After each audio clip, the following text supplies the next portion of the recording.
नमस्कार, मी रेणुका. बुलेटिनमध्ये तुमचं स्वागत. आणि या बुलेटिनमध्ये आपण बघणार आहोत जगाच्या पाठीवर काय काय घडतंय. सुरुवातीला भारतासाठी आपल्याला माहिती आहे मोठ्या प्रमाणात मदत येते, त्या संदर्भातल्या बातमीनं सुरुवात करूयात. ब्रिटनहून आणखीन वैद्यकीय उपकरणं दिल्ली विमानतळावर काही वेळापूर्वी पोहोचली. यात 3 ऑक्सिजन जनरेटर आणि 1000 व्हेंटिलेटर्स आहेत. प्रत्येक ऑक्सिजन जनरेटर एका मिनिटात तब्बल 500 लिटर ऑक्सिजन उत्पादनाची क्षमता त्यात आहे.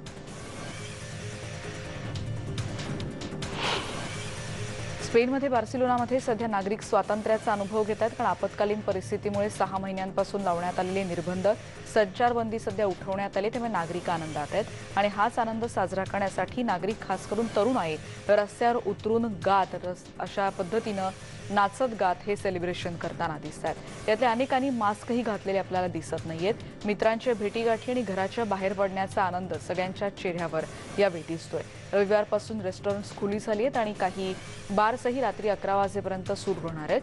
टेबलसाठी अजूनही 4 जणांची मर्यादा इथे कायम आहे. बेल्जियमच्या ब्रसेल्समध्येही बार खुले करण्यात आलेत. कोरोनामुळे लावण्यात आलेले निर्बंध शिथिल करण्यात आलेत. ऑक्टोबरच्या मध्यापासून बार आणि रेस्टॉरंट्स बंद ठेवण्यात आले होते. काही दिवसांपूर्वीच रेस्टॉरंट आणि बार मालकांनी व्यवसाय सुरू केले जावेत या मागणीसाठी इथे आंदोलनही केली होती. आता निर्बंध शिथिल झाले, त्यामुळे गच्च्यांमध्ये किंवा मोकळ्या जागांमध्ये चौकात अशी गर्दी झालेली आपल्याला पाहायला मिळते. बेल्जियममधली दृश्य आहेत.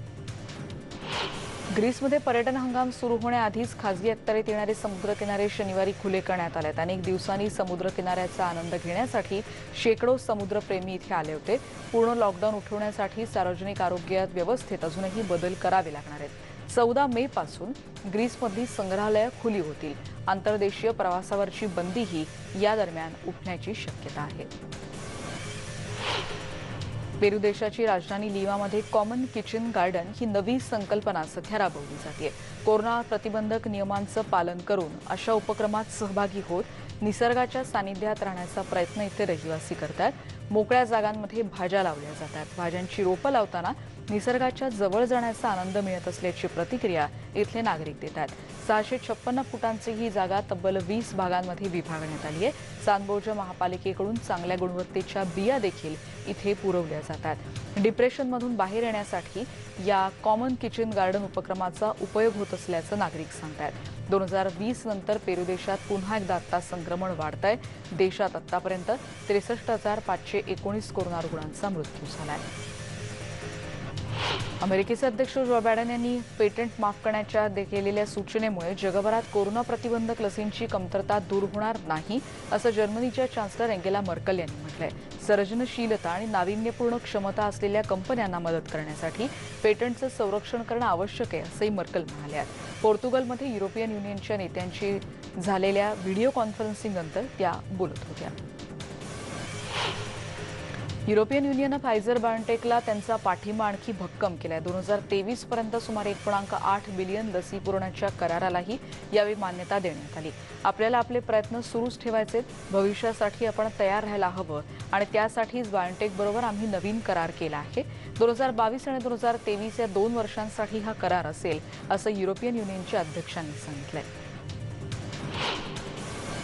बातमी आहे तुर्कस्तानातली. लॉकडाऊनबद्दलचे निर्बंध इथे काहीसे शिथिल करण्यात आलेत. त्यामुळे ताज्या भाज्या आणि फळं घेण्यासाठी मार्केट परिसरात नागरिकांनी भरपूर गर्दी केली होती.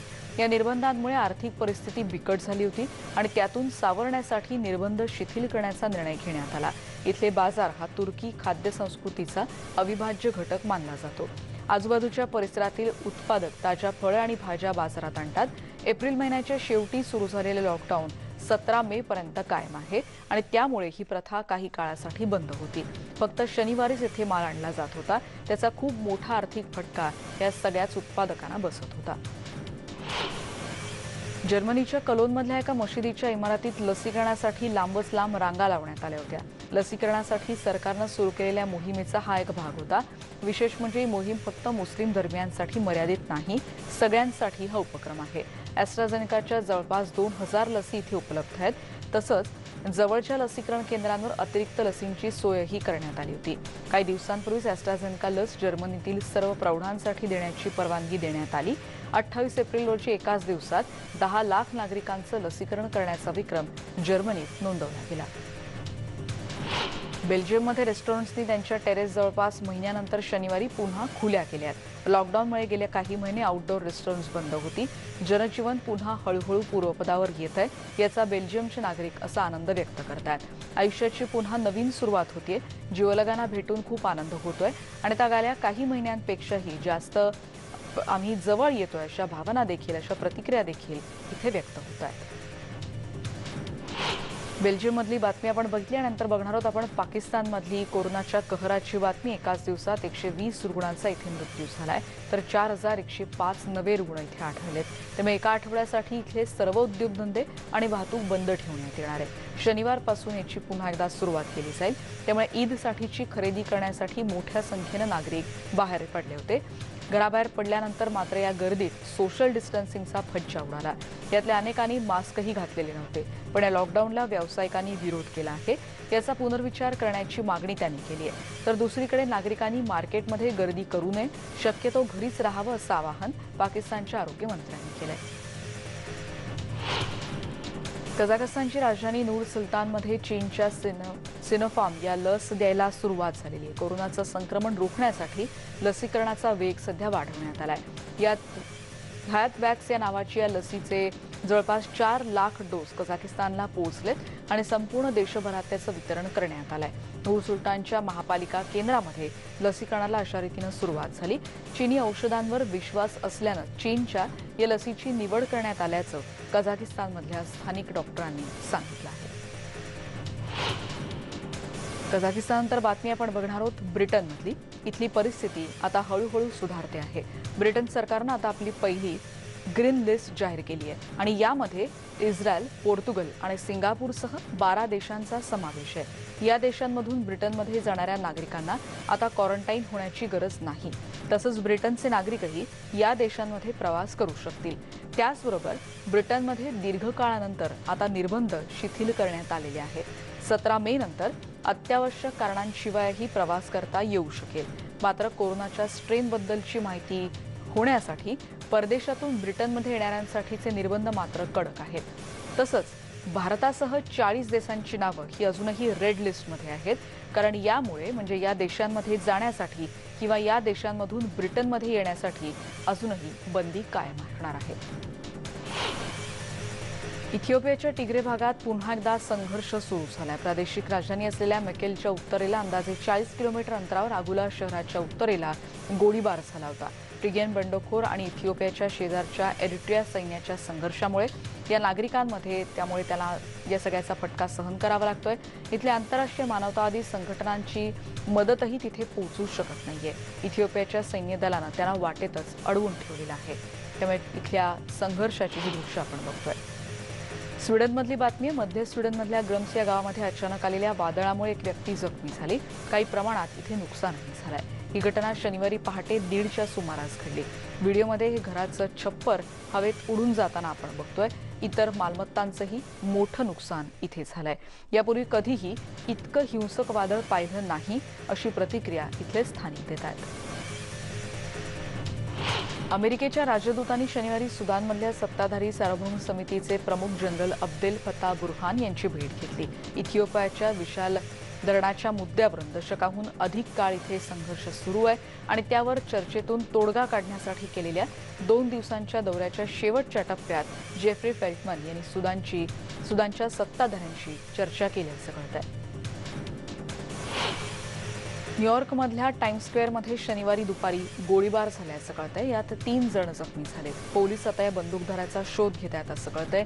जखमींमध्ये एका 4 वर्षाच्या मुलाचा समावेश आहे. गोळी लागल्यानंतर लगेचच 5 वाजता पहाटे त्याला रुग्णालयातही नेण्यात आलं. पोलीस प्रवक्त्यांनी जी माहिती दिली त्यानुसार वेस्ट 44 स्ट्रीट हे त्यांचं लक्ष होतं आणि या प्रकारानंतर बंदूकधारी इथून पळून गेलेत. लंडनच्या महापौरपदी सादिक खान यांची पुन्हा निवड झाली आहे. आपल्या कार्यकाळातील पुढच्या 3 वर्षात लंडनला चांगल्या आणि उज्ज्वल भविष्याच्या दिशेने नेण्यासाठी ऐक्य आणि सहकाराची भावना वाढीला लावण्याचं वचन खान यांनी दिलंय. या कार्यकाळात राजधानीच्या विविध भागात पूल बांधण्याचा निर्धारही त्यांनी बोलून दाखवला. रियो दी जानेरोमधल्या जकार्नो पेवेला इथल्या इथे पोलिसांनी छापा टाकला होता। यात मृतांची संख्या वाढून 29 पर्यंत गेली अशी माहिती पोलिसांच्या सूत्रांनी दिली आहे। दिवसभर इथे चकमक सुरू असल्याचं कळत होतं। मृतांच्या दफनविधीवेळी त्यांच्या नातेवाईकांनी अक्षरशः आक्रोश केला होता। पोलीस कर्मचाऱ्यांच्या हिंसाचाराबद्दल इथे मोठ्या प्रमाणात संताप व्यक्त होतोय। जागतिक आरोग्य संघटनेनं शुक्रवारी चीनच्या सिनोफार्मद्वारे निर्मित कोरोना प्रतिबंधक लसीचा आणीबाणी वापर करायला अधिकृत मान्यता दिली, म्हणजे आपत्कालीन मंजुरी त्याला देण्यात आली। यामुळे आता जगात कोरोनावर नियंत्रण मिळवण्यासाठी आणखी एक लस उपलब्ध झाल्यानं अनेक देशांना याचा फायदा होऊ शकेल। जागतिक आरोग्य संघटना अर्थात WHOच्या तांत्रिक सल्लागार गटानं घेतलेल्या या निर्णयामुळे सिनोफार्म लस आता येत्या आठवड्यात किंवा जास्तीत जास्त महिन्याभरात बाजारात येईल असा अंदाज आहे। सुरुवातीच्या टप्प्यानंतर ही लस 12 वर्षांपेक्षा जास्त वयाच्या नागरिकांना देखील देता येऊ शकेल। टेस्ला कंपनीचे मालक एलॉन मस्क यांच्या स्पेसएक्स या कंपनीनं अंतराळात पाठवलेलं स्पेसएक्स क्रू ड्रॅगन कॅप्सूल या अंतराळ यानाचं पृथ्वीवर यशस्वी लँडिंग झालं।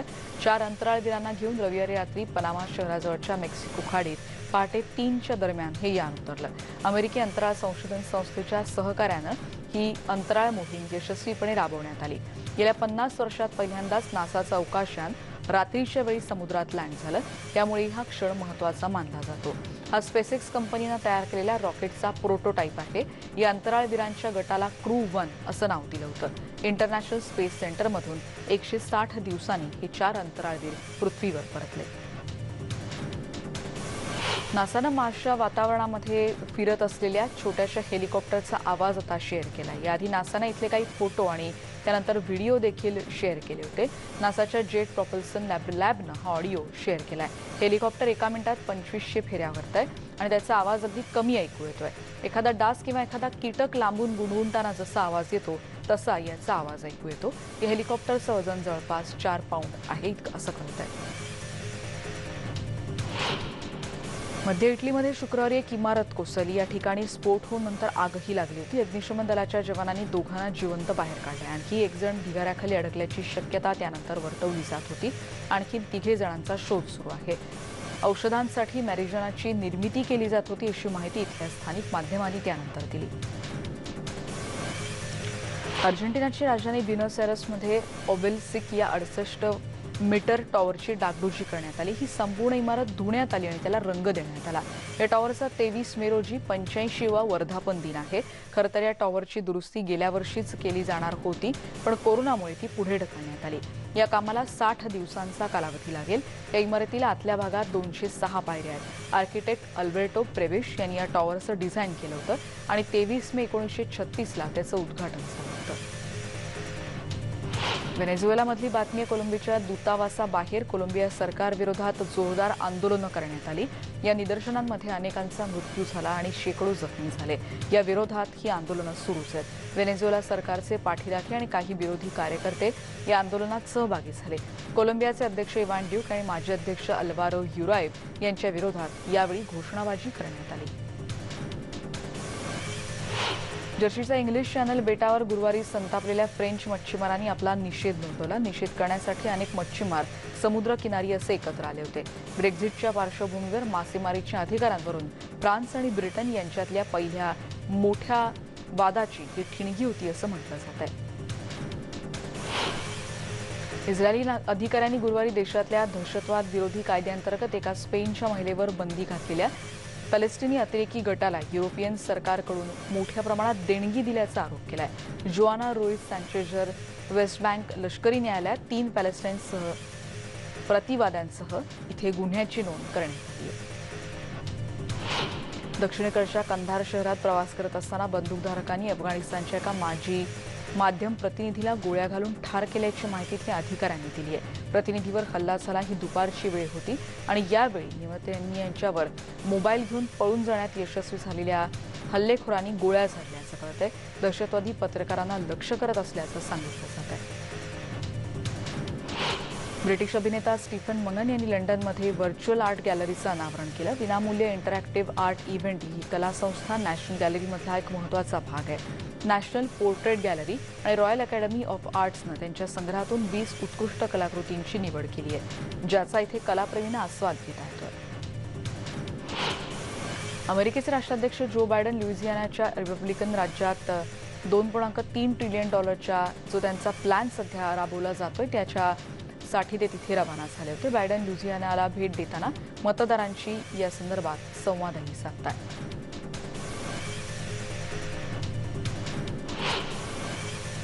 स्कॉटलंडमधल्या नागरिकांनी मतदान केलं आणि ज्यामुळे बदल घडू शकेल असं म्हटलं जात आहे. 2016 पासून अल्पसंख्याक सरकारचं नेतृत्व करणाऱ्या स्कॉटिश नॅशनल पार्टीनं विजयाचा दावा केलाय. बहुमत झालं तर स्कॉटलंडच्या संसदेमार्फत जनतेसाठी नवे कायदे केले जाऊ शकतात. सोमवारी घडलेल्या दुर्घटनेत 25 जणांचा बळी गेल्यानंतर मेक्सिको शहरात सबवे लाईन पुन्हा आता एकदा सुरू करण्यात आली. या मार्गावरून दररोज लाखो जण प्रवास करत असतात. दशकभरापूर्वी या भुयारी मार्गाची निर्मिती झाली तेव्हा इथून दुसऱ्या ठिकाणी प्रवास करणाऱ्या अनेक नोकरदार मंडळींनी त्याचं स्वागत केलं होतं. पण या दुर्घटनेतून सावरून पुन्हा हा मार्ग आता प्रवाशांसाठी सज्ज झालेला पाहता येतोय.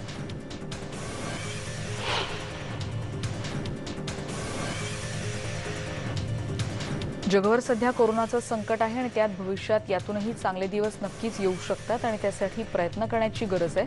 अमेरिकेत गुरुवारी म्हणजे 6 मेला एक सिरीज लॉन्च करण्यात आली. कोविड-19 प्रतिबंधक लसींचा प्रचार करण्यासाठी त्याबद्दल जनजागृती करण्यासाठी ही सिरीज आता लॉन्च झाल्याचं कळत आहे. ॲड काउन्सिल आणि कोविड नियंत्रण प्रतिबंधक केंद्रांच्यासाठी देखील ही ॲड तयार करण्यात आली.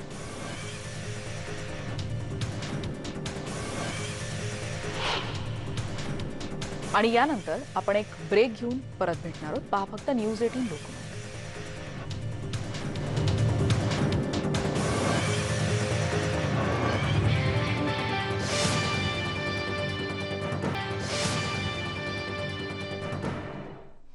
ब्रेकनंतर तुमचं पुन्हा एकदा स्वागत. बघूयात इतर देशांमध्ये काय काय घडतंय. पाकिस्तानमध्ये शनिवारपासून देशव्यापी लॉकडाऊन लावण्यात आला. त्यामुळे ईदच्या खरेदीसाठी कराचीमध्ये बाजारपेठ आणि मॉल्समध्ये नागरिकांनी खरेदीसाठी प्रचंड गर्दी केली. 9 मे पासून 16 मे पर्यंत कोरोना संसर्गाच्या तिसऱ्या लाटेचा इशारा देण्यात आल्यामुळे इथे देशव्यापी लॉकडाऊन लावण्यात आला. या अंतर्गत सगळे शॉपिंग मॉल्स, सरकारी कार्यालय आणि मनोरंजनाची केंद्र बंद राहतील. पण कराचीमध्ये अनेक जण मास्क विना फिरताना आढळतात आणि सोशल डिस्टन्सिंगचंही पालन केलं जातं. जेरुसलेमच्या अल अक्सा परिसरात शनिवारी हजारोंच्या संख्येनं मुस्लिम बांधव जमले होते. लैलत अल कद्र अर्थात रमजान महिन्यातील सर्वात पवित्र रात्रीसाठी हे भाविक इथे जमले होते. अल अक्सा या परिसरात रात्रीच्या प्रार्थनेसाठी 90,000 मुस्लिम भाविक आल्याचा दावा इथल्या प्रशासनाने केला. ही जागा इस्लाम धर्मामध्ये तिसरी सर्वात पवित्र जागा मानली जाते. धर्मगुरूंनी आवाहन केल्यानंतर इथे प्रार्थना शांततेत पार पडली. अल अक्सा आणि पूर्व जेरुसलेमच्या शेजारी असलेल्या शेख जराहमध्ये शुक्रवारच्या संघर्षामुळे 200 पॅलेस्टिनी नागरिक जखमी झाल्याची माहिती पॅलेस्टाईनच्या वतीनं देण्यात आली. जेरुसलेममध्ये रमजानच्या पवित्र रात्री रस्त्यावर जमलेल्या पॅलेस्टिनी नागरिकांना पांगवण्यासाठी इस्रायली पोलिसांना गोळीबार करावा लागला. या मशीद परिसरात पोलीस आणि पॅलेस्टिनींच्या संघर्षात जवळपास 200 पॅलेस्टिनी नागरिक जखमी झाल्याची माहिती समोर आल्यानंतर इथे तणाव निर्माण झाला होता. अरब राष्ट्र आणि इस्रायल यांच्यातल्या वाढत्या मैत्रीच्या निषेधात वारंवार इथे संघर्ष आणि हिंसाचार उफाळत राहिले. जॉर्डनचे राजे अब्दुल्ला दुसरे आणि क्राऊन प्रिन्स हुसेन बिन अब्दुल्ला दुसरे आणि राजघराण्यातील सदस्यांनी शनिवारी रात्री अम्मानच्या मशिदीत प्रार्थना केली. रमजानच्या सर्वात पवित्र रात्रीनिमित्तानं या प्रार्थनेचं आयोजन करण्यात आलं होतं. ही रात्र रमजानची सर्वात पवित्र रात्र मानली जाते. याच वेळी कुराण प्रकट झाल्याचा वर्धापन दिन देखील याच दिवशी असतो. येमेनची राजधानी सनामध्ये क्वाड डे साजरा करण्यात आला. रमजानचा शेवटचा शुक्रवार अत्यंत पवित्र समजला जातो. इस्रायलसोबत राजनैतिक संबंध प्रस्थापित करणाऱ्या अरब मुस्लिम राष्ट्रांचा यावेळी निषेध करण्यात आला. अन्सर अल्लाह चळवळीतील पॅलेस्टाईनी नेते हसन अब्दुल रहमान यांच्या नेतृत्वाखाली ही निदर्शनं करण्यात आली. अरब राष्ट्र आणि इस्रायलमधले संबंध सुधारले तरीही पॅलेस्टाईन हा येमेनवासियांचा सगळ्यात महत्त्वाचा प्रश्न आहे आणि तो कायम राहील असंही यावेळी सांगण्यात आलं. आणि त्या बातमी न्यू जर्सीच्या समुद्र किनाऱ्यावरून शेकडो निंजा कासवांची सुटका करण्यात आली. ही कासवं हिरव्या रंगाची आहेत आणि कासवं हिवाळ्यात लपलेली असतात आणि हिवाळा संपला की ती बाहेर अशी प्रवासासाठी निघतात अशी माहिती इथल्या युनिव्हर्सिटीने दिली. फेसबुक पेजवरून ही स्टॉक्टन युनिव्हर्सिटीनं माहिती दिली. जोरदार वादळ आणि पावसामुळे ती वाहत आली होती. जवळपास 826 कासवांची यावेळी सुटका करण्यात आली. या सर्व कासवांना स्टॉक्टन युनिव्हर्सिटीकडे हेड स्टार्ट या कार्यक्रमाअंतर्गत सोपवण्यात आलं होतं. त्यांना त्यांच्या नैसर्गिक अधिवासात सोडण्याआधी इथले सर्व कर्मचारी 1 वर्षभर त्यांची देखभाल करत होते.